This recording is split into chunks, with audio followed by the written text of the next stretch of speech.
할렐루야. 약 10일 동안의 휴가를 마치고 이렇게 영상으로나마 우리 사랑하는 성도님들을 배울 때 주님께 감사를 드리고 또 감사를 드립니다. 제가 이번 쉼과 기도의 시간을 보내면서 제가 한 가지 느낀 것은 바로 하나님의 은혜라는 것이었습니다. 물론 우리 삶의 모든 것이 하나님의 은혜입니다마는 제가 1년 동안 마음 놓고 만나지 못했거나 찾아보지 못한 곳을 둘러보고 이렇게 무사히 복귀하는 일이 하나님의 은혜라는 그러한 사실입니다. 제가 10일 동안 있으면서 다시 복귀하기까지 무슨 일이 있다고 한다면 이렇게 다시 만날 수가 있었겠습니까? 은혜이죠. 문제는 하나님의 은혜를 정말 은혜로 알고 믿는 일이 참 중요합니다. 은혜를 모르는 사람을 가리켜서 배은 망덕한 사람이라고 이렇게 하지요. 사실 이 은혜라는 말이 굉장히 중요합니다. 이 은혜라는 말보다 더 중요한 말이, 귀한 말이 또 어디 있겠습니까? 보십시오. 부모님의 은혜, 스승님의 은혜, 친구의 의정 등 말입니다. 우리가 성경을 통해서 한 가지 중요한 사실을 꼽으라고 하면 바로 은혜라는 그러한 말입니다. 신약 성경에서 가장 많이 쓰인 은혜라는 단어는 카리스라는 단어인데, 이 단어는 신약 성경에서 무려 약 156회나 쓰였는데 그 뜻은 기쁨을 주는 그 무엇이라는 의미인데요. 참 중요하지 않습니까? 기쁨을 주는 그 무엇. 구약에 보게 되면 행이라는 단어로 이 의미는 영어로 grace, favor라는 그런 말로 쓰였는데요. 뜻은 은혜, 은총이라는 뜻으로, 이 뜻은 일반적으로 아무런 관계도 없고 아무도 의무도 없는데 높은 자가 낮은 자에게, 강한 자가 약한 자에게 베푸는 친절함 또는 은혜로움을 가리키는 단어입니다. 그래서 이 은혜의 성경적 의미를 저는 이렇게 말씀드릴 수가 있습니다. 성경적 은혜의 의미는 은혜를 받을 수 없는 자가 은혜를 입는 것이라고 이렇게 저는 말씀을 드리겠습니다. 그래요. 우리는 이러한 사실을 성경을 통해서 거듭거듭 볼 수가 있습니다. 하나님의 은혜. 어떻게 아브라함이 우리들의 믿음의 조상이 될 수가 있겠습니까? 어떻게 노아가, 어떻게 모세가, 어떻게 기드온 등이 하나님께 은혜를 힘입을 수가 있겠습니까? 여러분, 그래서 우리 기독교를 은혜의 공동체라고 이렇게 할 수가 있는 것입니다. 저는 작년 안식월을 보내면서 필리피 안시에 꽤 두꺼운 책인데 놀라운 하나님의 은혜라는 책을 제가 읽었습니다. 그동안 제가 읽고 싶었던 책 중에 하나였는데 제가 작년에 안식을 보내면서 그 책을 제가 읽는 가운데 참 제가 마음속에 귀한 시간을 제가 가졌습니다. 그 책 챕터 4장에 보게 되면 이런 내용이 나옵니다. 영국에서 열린 비교 종교학 회의에서 세계 각국 전문가들이 기독교 신앙의 독특성을 찾아 토론에 들어간 것이에요. 그들은 여러 가지 답을 하나씩 지어나갑니다. 만약에 예를 들면 성육신이라 신이 인간의 모습을 현현한 이야기는 타 종교에도 있다. 독특성이 아니라는 것이죠. 부활, 사자의 환생 기사 역시 타 종교에도 있다. 이렇게 토론이 한참 길어지고 있는데 이 당시에 C.S. 루이스가 방을 잘못 찾아서 그 방에 들어가게 되었는데 토론 주제가 무엇입니까? 라고 물었을 때 그 질문에 그 동료들이 전 세계 종교 중에 기독교만이 기여할 수 있는 바를 찾는 중이요 라고 말하자 이때 루이스가 이렇게 말했다고 합니다. 그거야 쉽죠. 은혜가 아니겠습니까? 기독교에서만 볼 수 있는 그 특징된 모습, 여러분 그렇습니다. 우리가 살아가면서 혹은 사역을 감당하면서 필요한 것은 바로 하나님의 은혜입니다. 그 은혜를 구하는 것입니다. 은혜 없이는 할 수가 없는 것입니다. 은혜 없이는 살아갈 수가 없는 것입니다. 사역을 감당할 수가 없는 것입니다. 모든 것에서 혹은 모든 분야에서 구원의 은혜를 힘입어야 하는 것입니다. 오늘 본문에 보게 되면 빛을 비춰주소서 혹은 하나님의 얼굴 빛을 비추사 우리로 구원을 얻게 해달라는 말씀이 나옵니다. 여러분, 얼굴을 본다는 의미는 무엇입니까?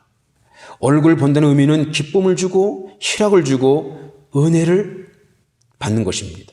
물론 꼴도 보기 싫은 얼굴도 있겠지만 그러나 반면에 내가 보고 싶어하는 그 얼굴을 내가 보았을 때 여러분 얼굴은 그의 삶의 인격입니다.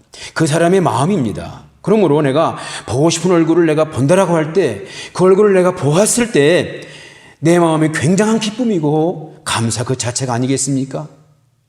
그렇습니다. 우리 공동체의 모든 성도님들은 다 이와 같은 긍정적인 의미의 얼굴 대면의 축복이 있게 되기를 주님의 이름으로 축복합니다. 여러분, 우리에게 있어서 하나님의 얼굴은 어떤 의미가 있을까요? 성경은 하나님을 사랑과 긍휼과 자비와 인자가 충만하신 분이라고 이렇게 말씀하고 있습니다.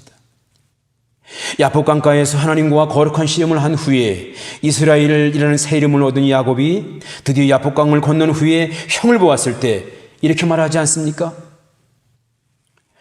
창세기 33장 10절에 보게 되면 야곱이 이르되 내가 형님의 눈앞에서 은혜를 입었사오니 청하건대 내 손에서 이 예물을 받으소서. 내가 형님의 얼굴을 배운 즉 하나님의 얼굴을 뵌 것 같사오며 형님도 나를 기뻐하심이니이다. 얼마나 형의 얼굴을 보았을 때 하나님의 얼굴을 본 것처럼 그렇게 마음이 기뻤겠습니까? 하나님의 얼굴이라고 하는 것은 은혜 그 자체입니다. 그러므로 오늘 본문에서 당시 이 시편을 기록한 성가대장 혹은 성가지휘자니 아삽이 나에게 주의 얼굴빛을 비춰주시옵소서라는 이 모습은 하나님 나에게 구원의 은혜를 구하고 있는 것입니다.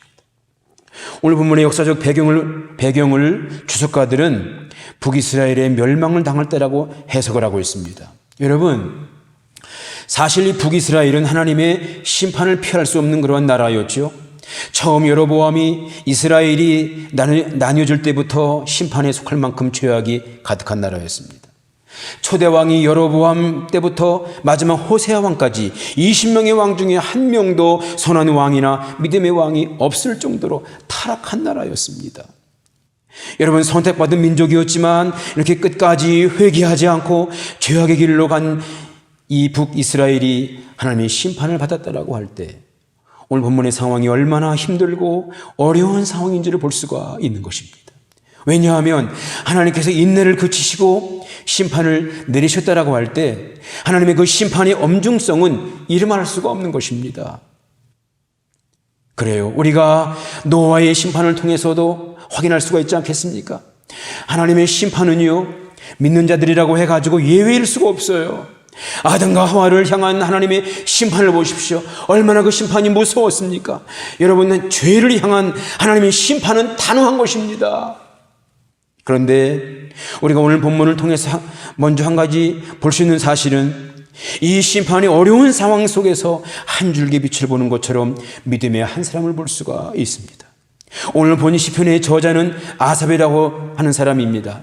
이 아삽이라고 하는 사람은 레위인으로서 시편에서 자주 등장을 하고 있는데 역대상 16장 5절이나 역대하 29장 30절에 등장하고 있죠. 특히 역대하 29장 30절에 보게 되면 이 아삽을 이렇게 말하고 있습니다. 이 아삽을 선견자라고, 예언자라고, 말씀을 받아가 말씀을 전하는 자라고 이렇게 있을 정도로 아삽은 참 믿음이 신실한 사람이었습니다. 문제는 이 아삽이 어려운 상황에서 가만히 있지 않고 하나님을 향하여 구원의 은혜를, 하나님의 얼굴을 구하고 있다는 것이죠. 이렇게 아삽은 자신의 민족의 안타까운 상황을 직시하면서 하나님께 구원을 간구하고 있습니다. 여러분, 우리가 어려움을 당했을 때 제일 먼저 할 수 있는 일이 무엇이겠습니까? 때로는 불평하고 원망하고 짜증 부릴 수도 있겠죠. 제일 먼저 해야 될 일은 하나님 앞에 나아가 간구하는 일인 줄 믿습니다. 예수님이 말씀하셨습니다. 구하라, 찾으라, 문을 두드리라고요. 이사야 55장 6절 말씀 보게 되면은 너희는 여호와를 만날 만한 때에 찾으라, 가까이 계실 때에 그를 부르라고 말씀하고 있습니다. 이 기도에 하나님께서 응답하시겠다고 말씀을 하셨습니다. 그러게 우리가 기도해야 할 상황에서 좀 더 믿음을 하나님 앞에 엎드려야 할 것입니다.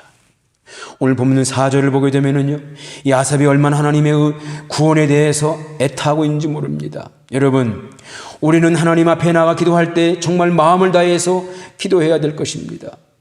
저는 늘 기도를 생각하면 예수님의 감람산에서의 그 기도를 생각하게 됩니다. 감람산 기도를 흔히 겟세마네 동산 기도라고 이렇게 하지 않습니까? 여러분, 그렇습니다. 겟세마네라는 의미는 기름을 짜는 기구입니다. 올리브유를 짜는 기구라는 의미인데요, 예수님의 기도의 모습을 그렇게 표현한 것입니다. 그렇게 예수님 기도하실 것입니다. 우리는 여기서 무엇을 할 수 있겠습니까? 우리의 기도의 모습을 생각하라는 것이죠. 그렇습니다. 물론 우리는 예수님과 같은 그러한 죽음을 앞에 놓은 상황은 아닐지라도 우리들은 살아가면서 예수님처럼 기도해야 하는 상황에 놓여 있지 않습니까? 우리가 하나님 앞에 나가서 기도한다는 사실은 우리들 모두 기도할 수밖에 없는 상황 속에 놓여 있다는 것이죠. 문제는 그 상황 속에서 우리는 좀 더 마음을 가다듬고 하나님 앞으로 나가서 안타까운 마음을 가지고 예수님처럼 기도해야 한다는 것입니다. 오늘 본문 4절에 보게 되면 하나님 언제까지 진노를 거두시지 않는 것입니까? 구원의 은혜를 베풀어 주시옵소서. 그렇게 기도하고 있습니다. 두 번째로 이 아삽은 기도하되 구체적으로 기도하고 있습니다. 여러분 그렇습니다. 우리가 기도할 때 귀찮을 정도로 구체적으로 기도해야 됩니다. 여러분 진정한 기도는요 구체적이고 세밀합니다. 자세하게 기도합니다. 왜 그렇습니까? 하나님을 믿고 하나님의 약속을 믿기 때문에 그런 것입니다.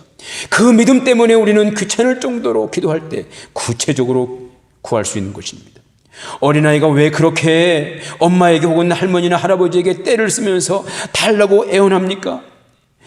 우리가 나쁘고 해로운 것은 안 주지만 그러나 그 구하는 것이 선하고 아이에게 필요하고 그리고 아이에게 위급한 상황에 닥쳐왔을 때 그 아이에게 구원이 필요했을 때 그리고 준다라고 약속을 했을 때 그 아이가 줄 것을 믿기 때문에 그렇게 울고 떼를 쓰지 않겠습니까? 그것을 주세요 라고 말입니다. 그 아이들에게는 창피하거나 부끄럽거나 겸연쩍은 것은 하나도 없습니다. 오직 구한뿐입니다. 우리에게 하나님은 아빠, 아버지라고 성경은 말씀하고 있습니다. 오늘 보면 5절 말씀 보게 되면 이 아삽은 이렇게 기도하고 있습니다. 주께서 그들에게 눈물의 양식을 먹이시며 많은 눈물을 마시게 하셨나이다. 무엇입니까? 지금 자신의 민족의 상황을 세심하게 알고 있는 것입니다. 그 의미는 하나님 지금 우리의 상황이 하나님의 심판으로 인하여 심한 고생과 고난을 당하고 있습니다. 얼마나 이 고난이 컸던지 고통이 컸던지 이 고난이 우리의 양식과 음료처럼 주의 백성들 생활의 일부분이 되었습니다. 하나님 지금 우리의 사정을 좀 헤아려 주시옵소서 라고 간구하고 있는 것입니다. 그 다음 6절 말씀 보게 되면 이렇게 기도합니다. 우리를 우리 이웃에게 다툼거리가 되게 하시니 우리 원수들이 서로 비웃나이다. 이 의미는 우리가 이렇게 고난 속에 처 넣어지게 되면 우리들이 믿지 않는 사람들에게 비웃고 조롱거리가 된다는 것이죠. 이런 내용이 시편 44편에 또 한 번 나오고 있습니다. 13절 말씀 보게 되면은 주께서 우리로 하여금 이웃에게 욕을 당하게 하시니 그들이 우리를 둘러싸고 조소하고 조롱하나이다. 여러분 이 기도의 의미는요 부정적인 의미가 아니라 긍정적인 의미가 있는 것입니다. 즉 하나님 내가 이 고난을 통해서 우리의 잘못과 허물을 철저히 회개하오니 우리의 이 고난을 벗어나서 하나님께 영광을 돌리는 그 회복의 은혜를 나에게 허락해 주시옵소서. 그렇게 강청의 기도의 모습이라는 것입니다. 우리는 여기서 지금 우리들의 모습을 돌아봐야 할 것입니다. 지금 우리는 코로나19로 인하여 모두가 어려움을 당하고 있지요. 유독 교회 공동체가 더 지탄의 대상이 되고 있음을 안타깝게 생각합니다. 이 상황 속에서 교회끼리 목회자끼리 서로에게 화살을 쏘고 있습니다. 안타까운 현실이었습니다. 세상이 우리들을 어떻게 볼까 생각해 보십시오. 적어도 이 상황에서 우리 교회끼리는요 교인들끼리는 서로 생각해 주시고 이해해 주고 기도해 줄 수 있는 걸 아름다운 모습이 있어야 되지 않겠습니까? 오늘 본문에서 이 아삽은 이러한 거룩한 기도를 하고 있는 것이에요. 우리가 저들을 통해서 조롱을 당할까 심히 두렵습니다. 이 거룩한 마음 하나님을 향하여 마음껏 구원의 은혜를 간구하였습니다. 거룩한 마음 속에 거룩한 구함이 있는 것입니다. 그랬잖아요. 7절에 하나님 우리를 회복하여 주시고 주의 얼굴에 광채를 비추사 우리가 구원을 얻게 하소서. 하나님의 얼굴을 구하고 있습니다. 하나님의 광채, 하나님의 빛 모두 하나님의 은혜, 구원을 의미하고 있는 것입니다. 하나님 지금의 이 어려운 상황에서 우리 민족을 좀 구원해 주시옵소서. 사랑하시는 성도 여러분, 지금 우리는 그 어느 때보다도 주님의 얼굴을 구할 때인 줄 믿습니다. 저는 처음 설교 시작할 때 시민고와 기도의 시간을 은혜 가운데 잘 보냈다고 말씀을 드렸지만, 그런데 제가 휴가를 보낸 그 지역에서 태풍의 영향을 받아서 불안함 가운데 밤을 지새기도 했습니다.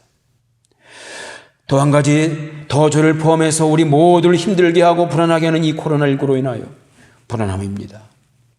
그래요. 언제 어떻게 이 코로나가 확산될지 모르는 상황으로 계속해서 우리들을 힘들게 하고 두렵게 하고 있습니다.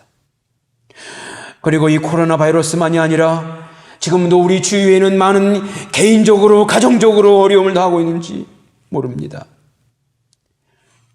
우리 시간 여러분, 오늘 시편 80편의 기자 아삽처럼 믿음으로 하나님의 얼굴을 구하심으로 자비로우신 그 하나님께로부터 구원의 은혜를 힘입어 그 하나님을 향하여 하나님 감사합니다, 찬양합니다, 그렇게 고백하며 나갈 수 있는 우리 모두가 되기를 주님의 이름으로 축원합니다.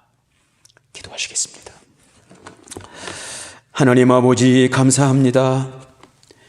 이렇게 쉼과 기도의 시간을 마치고 돌아왔지만 여전히 우리 모든 상황이 녹록지 않고 우리를 더 힘들게 하고 어렵게 하고 불안에 빠뜨리고 있는 상황 속에서 이 말씀을 주셨습니다.